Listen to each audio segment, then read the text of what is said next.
Moms, have you ever found yourself overreacting with your kids, jumping to conclusions, getting frustrated quickly, or assuming the worst?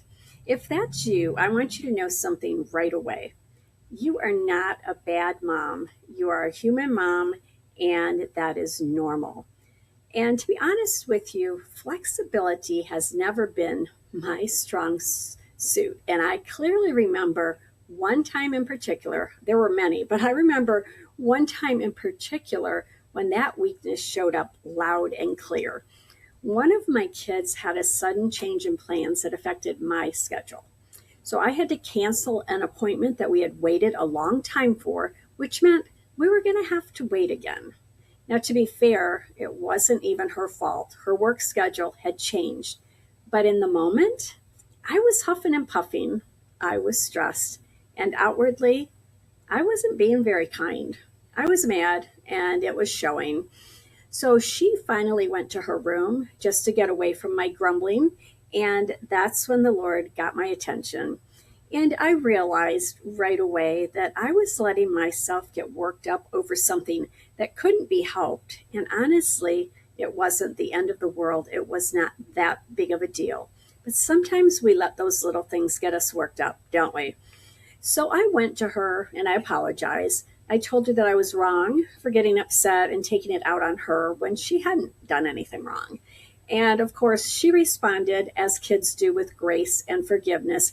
And being a teenager, she also responded with chocolate because apparently she knows the key to diffusing my stress. So let me ask you, have you been there too? Can you relate? So when you do and you feel yourself overreacting, here are three things that I want you to stop and remember. First, pause and ask yourself, is this situation really worth getting upset about? Does reacting in anger actually help? Or would that energy be better spent finding a solution? Second, remind yourself that no matter how frustrated you feel, it is never right for us to take it out on our kids or our family.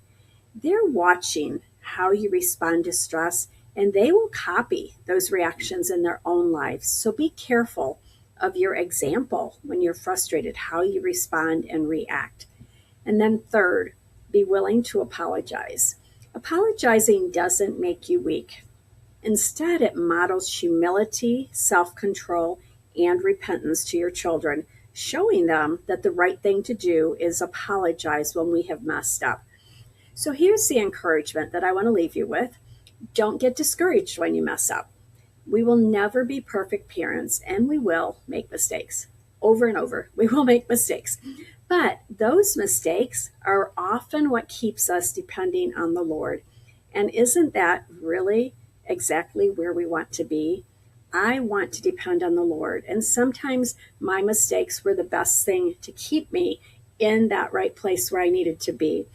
So if anger or overreacting is something that you struggle with, I've created a free resource to help you respond calmly and biblically without damaging your relationship with your kids. And I'll put the link to that in the description below. And also, if you'd like more Christian parenting and homeschool encouragement, be sure to subscribe and follow us on YouTube.